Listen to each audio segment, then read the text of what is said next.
Hello and welcome to another episode of Top Deck, the series where we take a look at some of the leading TCG deck lists. This time we're bringing on Alex Feraday, who got 5th place at the Gillingham Regional from last weekend, and he was playing Trickstar. So this is a tiny bit different from the usual list that we've seen. This is slightly more of a trap-heavy build. So I'll run through the deck list, the rounds, and the siding strategy, and then we'll bring on Alex to have a chat about the deck. So we start off with triple Ash Blossom and triple Droll. That's it for the hand traps within this list.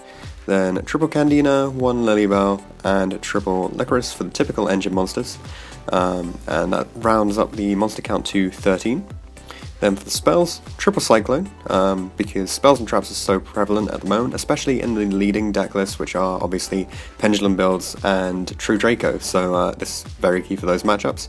Then 2 Desires instead of 3, 1 Raigeki in the main, potentially to deal with the bigger monsters. Then we got some Scapegoats, triple Terraforming and triple Light Stage. Then 2 Blazing Mirror Force, interesting choice here, so we'll ask him about that. And then 1 Judgment and triple Strike. I think you have to take damage for Mirror Force as well as the Solemn cards, so perhaps this could be maybe potentially a bit of an issue if you're losing too many life points. We'll see what his siding strategy is then for Trickstars and things like that. And then we have triple Torrential Tribute and triple Reincarnation, very standard. The Tribute in here is pretty cool because you don't really care about your monsters so much and they float with the Reincarnation anyway. But let's get on to the extra deck. So we have some Cherries targets with Buster and Macabre. Then for the deck we have a Breaksword, Akashic, Borreload, Firewall, Electromite is another Cherries target. Then we got an Ib, 2 Link Spiders, 2 Mrs. Radiant, 1 Ningirsu, 1 Topologic, and 1 Holy Angel. So I think most of this is very easily, very readily accessible thanks to things like Scapegoat and just being able to spam out so many monsters at once. For 2 Kaiju we have 1 Gamma and 1 Kumungus here. Then triple Cherries. We've got some field spells in here, this is pretty cool. So a Necro Valley and a Zombie World, potentially locking your opponent out, which is cool. Then 2 Anti-Spell Fragrance, triple Barrier, and triple Evenly Matched. So that's it for the deck itself. For the rounds that he played, round 1 he went up against True Draco and won 2-0. Round 2 against Dark Magician he won 2-0. Round 3 against True Draco he unfortunately lost 0-2. Round 4 against Mech Knight Invoked he won 2-1. Round 5 against 60 card Lightsworn, he won this 2-1. Round 6 against Mech Knight Invoked, he won 2-0. And round 7 against Mech Knight Invoked again, he won 2-1. So we faced Mech Knight Invoked 3 times and True Draco twice. No Pendulum Magician, but that's just sometimes the way it goes. So let's check the siding strategy. So let's see here. So starting off with True Draco, for going first he puts in the Zombie World and takes out Solemn Strike. I guess it's just not so useful in the matchup because they don't tend to be activating too many effects, and you just sort of want to lock them out of tribute summoning. So yeah, Zombie World's basically Mask of Restrict, except non-trap. For going second, he puts in 3 evenly matched, 1 Kumungus and 1 Gamma and takes out 3 Solemn Strikes and 2 Scapegoats. For Pendulum Magician going first, we got the D-Barriers and the Anti-Spells coming in here, and then Hand Traps coming out because you don't need them so much on turn 1. And he's actually taking out Blazing Mirror Force as well. I guess it's not so important in this matchup, or perhaps, you don't want to be burning up too much because you don't want to be losing so many life points and you have the strikes anyway. For going second, putting in the Evenlies and the Ghost Reapers, basically capitalizing off your opponent playing too many cards. Keeping in the strikes though, but I guess this is to be able to deal with additional Pendulum summons. For against 60 card, going first, obviously the D-Barriers and the Necro Valley, that's really nice actually there. And then going second, punishing your opponent by putting in the 3 evenly. Then for Mech Knight Invoked, so this is what he played the most during the event. So he's putting in 3 D-Barriers and 2 Anti-Spells when going first. So taking out the Hand Traps, a Cyclone or Raigeki. And you can use the other Cyclones to banish the Invocation anyway. For going second, so I guess this is more likely, putting in the evenly matched, the Ghost Reaper and Winter Cherries, and then taking out obviously the Strikes, the Scapegoat, the Cyclone, that sort of stuff. And finally for Trickstars, so going first, playing the 2 Anti-Spell Fragrance and taking out the Ash Blossoms, and then going second, putting in the 3 evenly just to be able to capitalize off your opponent putting too much onto the board there. Okay, so that's it for the siding strategy. Let's bring on Alex to have a chat about the deck. Hi Alex, how are you doing? Hey, I'm good, thanks. How are you? Very well, thank you. Congratulations on getting 5th place at the regional. Thank you very How did you much. find the event? I found it really chill, to be honest. It was probably the calmest one I'd ever been to. Gillingham, it was nice. I think the event was it was in a primary school, so it was a bit different, but it was a nice atmosphere, very warm. That's cool. So we better get into the deck itself then. So I've had a quick look at it already, and I just want to bring up a few things that I've got related, but feel free to jump in at any point. So the first thing I'm going to mention is we've seen a few Trickstar lists on Top Deck before, but mostly they've been playing sort of a higher hand trap ratio with 8 or 9 hand traps, whereas you've got the 6 in here. So how did you find that, and would you keep that the same in the future, or would you boost it up a bit? I mean, there were some times where I missed Ghost Ogre, but I felt like Droll was still really good in this deck. And it was very powerful, especially against True Draco, because that's like my worst matchup. And Ash still hits, so many things. But there was 1 or 2 times where a Ghost Ogre would have been nice. But overall, I don't think I would have wanted to play more than 6, because sometimes going first, like having a hand trap, can be like one less option, I suppose. Whereas I really just want to see like my power traps, really, but the hand traps do help a lot, especially going second. So yeah, sure, okay. And so I'm basically just going through this list from top to bottom with my questions. So the next thing will be you went with triple cyclone in the main. This was something that my friends Joe and Luke sort of convinced me to do, because originally I was playing heavy Storm Duster. And the idea was like, if they try and play around the reincarnation, they'll set stuff first, and you can pop them off with Duster. But then going second, Duster's really not great, and also sometimes destroying cards isn't great either. And I felt like they said that like Cosmic Cyclone can be like 3 extra traps essentially going first, because you can set them, and then going second, obviously you can hit their stuff as well, so it's a very versatile card. Yeah, I think it's a nice option to have, and plus if you're expecting like True Draco and Pendulum as the major matchups, it's really good against both of those. Oh, definitely, especially True Draco, because it's very hard for this deck to deal with it, and as you say, Pendulum as well, it can be very useful. Yeah. Okay, cool. So you got the 2 desires instead of 3. Was this a space issue, or did you not want to resolve 3 of them? I felt 2 was enough. I mean, I felt like I'd never want to see it in multiples, and because I'm not running that many monsters as well, I don't want to banish like all of them off of desires or whatever. And but it was mostly just not wanting to see 2 in my hand. That was it, really. Okay. Yeah, sure. So that does leave you with a little bit more space. So you got to play the Raigeki in the main. So this is primarily a going first build then, because you got so many traps. So why did you go with the Raigeki in it? Raigeki, I just felt it's a very strong power card, because Trickstar struggle to out like big boards and big monsters, that it's sometimes it can help you out. It's only really not that great if you're going first and you see it in the first 5 cards. It can be a bit meh then, but drawing into it later in the game can really like turn it around. Like you can win games like that you probably shouldn't have. And going, it's good going second, but it was almost always useful when I saw it. So yeah. Plus, I think it solves the age-old problem of Trickstars not being able to beat over anything with 1900 attack. Yeah, definitely. I didn't get to see it against True Draco, sadly, but it helped out a lot in my last round. I think I stage targeted his Scapegoat after I evenly matched him. That was the card he kept, so he scapegoated, and then I had the Geki to just clear out the tokens, and it was it was. I did insult to injury, I guess, but he was not happy. Sure. Okay. Yeah, it was good. Right, so for the rest of the main then, you got the triple scapegoat is fairly standard, same with the terraformings and the light stages, obviously. Just see your Candina and your reincarnation then. Just pretty standard stuff. Possible. Yeah. So then you've got double Blazing Mirror Force. So how's this? Oh boy, this was easily my favourite card on the day. So many people just face planted into this card.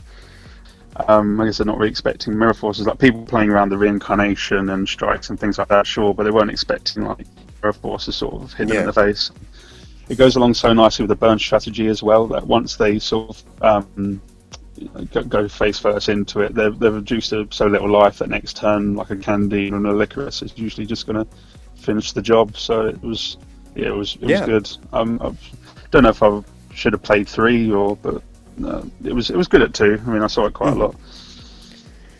Yeah, I think it is possible to play at 3. It's just you do have to be wary with all of these traps that pay life points that you've got as well. Yeah, I mean, there was one game because I resolved Solemn Judgment.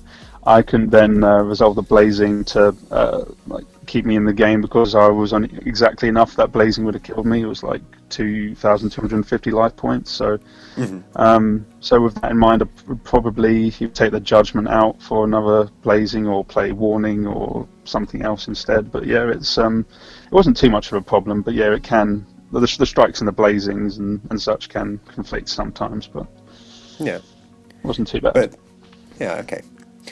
So for the rest of the deck, you got the strikes, which are fairly typical, and the reincarnations are typical too. I'm not sure if we've seen triple torrential as such a big option. Oh, this was really good as well. This is probably my second favourite card behind Blazing. So, because torrential and Blazing are very good going first or second. So going first, you can either blow them out, or you can interrupt their plays. And because Trickstar struggle with lots of monsters and big monsters and boards anyway, it's very good for getting rid of them. And you can always trigger torrential off of your own reincarnation if you want. So you can special summon back a Licorice or whatever, and then activate the torrential during the battle phase or something to blow up their board. And my friend Luke actually pointed this out to me before the event, that say I'm playing against dinosaurs and they have a board protected by Miscellaneousaurus, so it protects them in the main phase. If I wait for them to go into the battle phase, I can then reincarnation bring something back, and then TT them just to blow up their boards. And so it's pretty good. I guess it's similar to the topologic reincarnation interaction. So yeah, it was excellent. Again, not many people were expecting it, because I mean at 3 it's just crazy. The card was really good before, but at 3 it's just wow. Saw it all day. So yeah, it's great to see decks taking advantage of this at 3. Yeah, definitely. The only thing it wasn't great against was True Draco, but then that's a really hard matchup anyway. And with hindsight, I don't know if I'd have changed the side deck more to accommodate that matchup, or just sided differently or whatever. But I mean, that was probably the only matchup it wasn't going to be good in. So everything else, it was great. Okay, sure. So I think we'll wrap things up for the main there. Unless there's any other comments you want to make on it.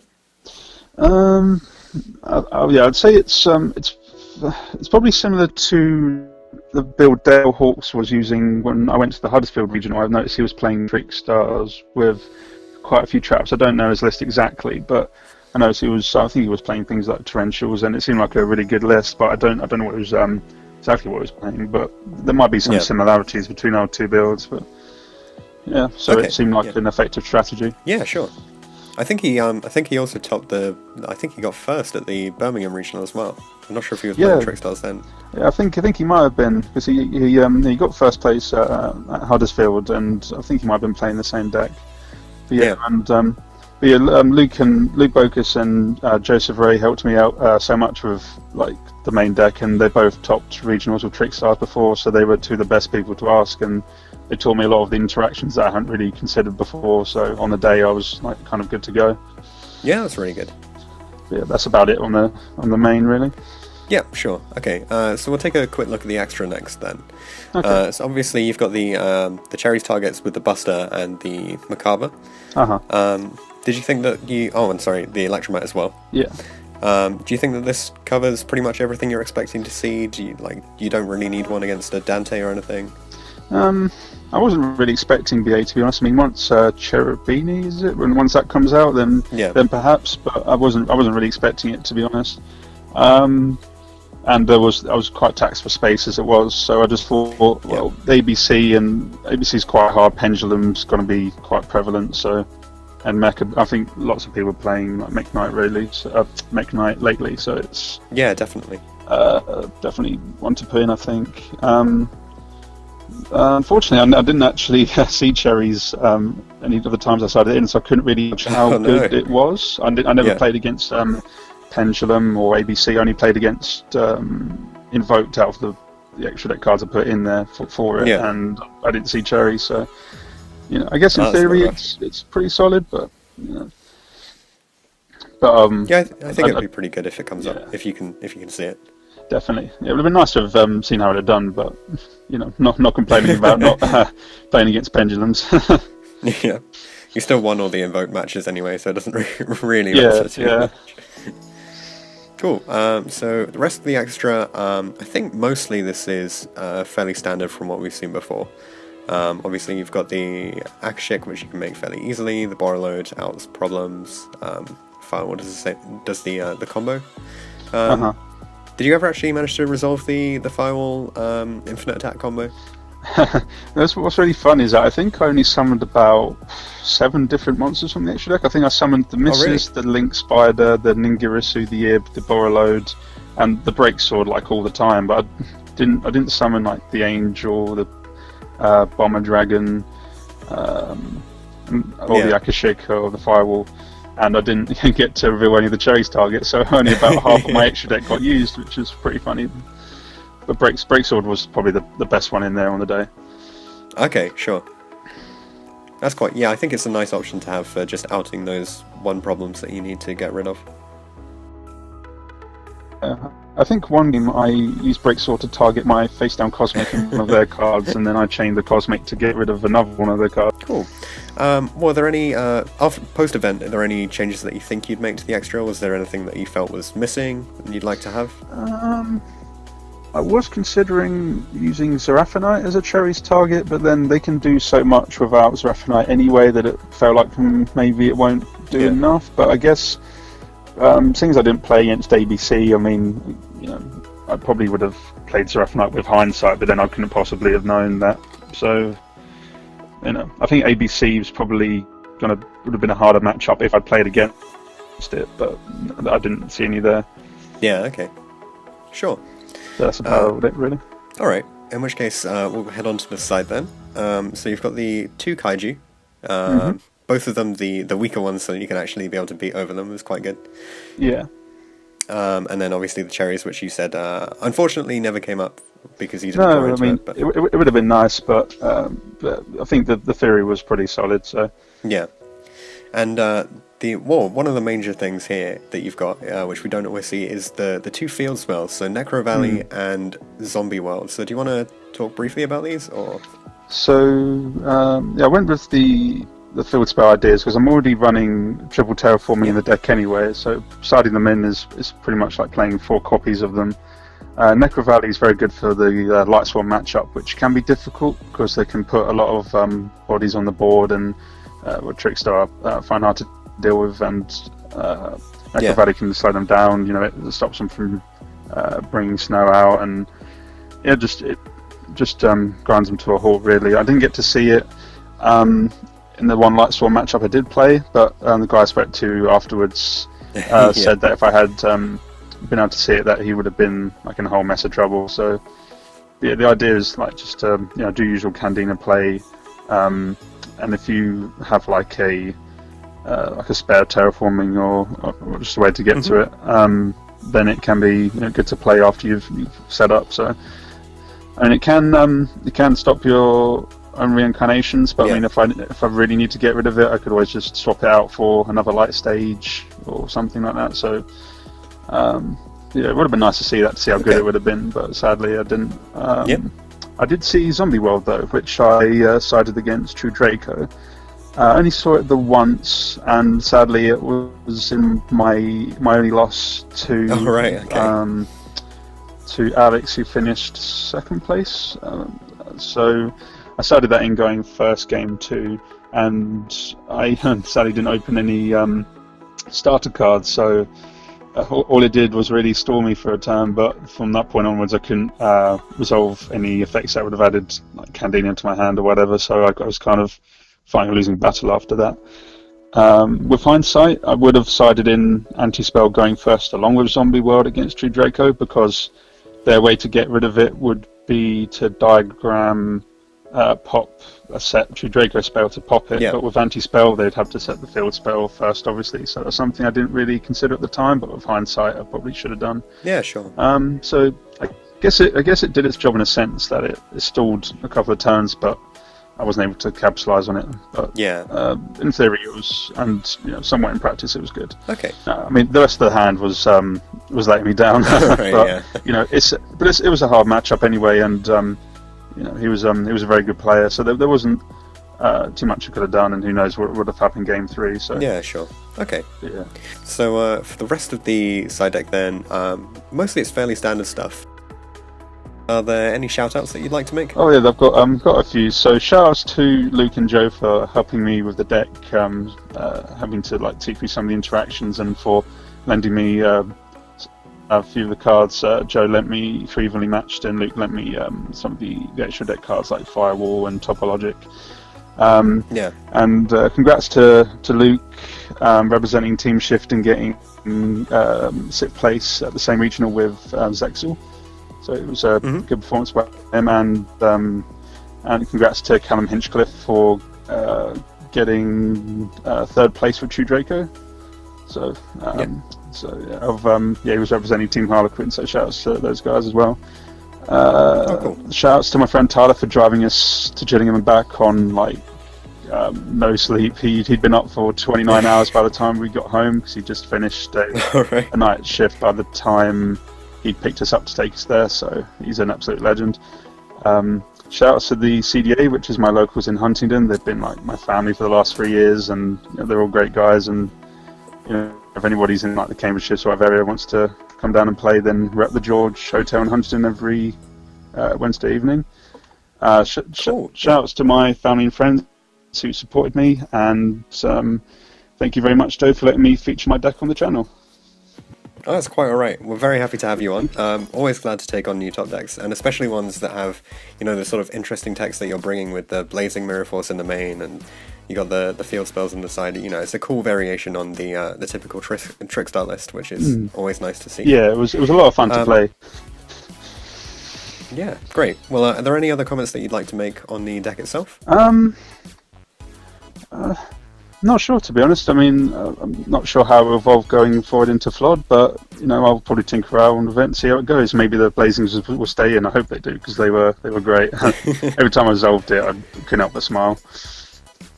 But now you got to wonder: are people going to read their match sheets and see you on the label and then go, "Oh, every card that he set is a Blazing Mirror Force." Oh boy, there could be some mind games going on there. That happened a couple of times against a Mech Knight player. He just refused to attack me because of the got Blazing in the first game. So I thought, okay, I'm just going to keep attacking you with Liddy Bell until you do something then.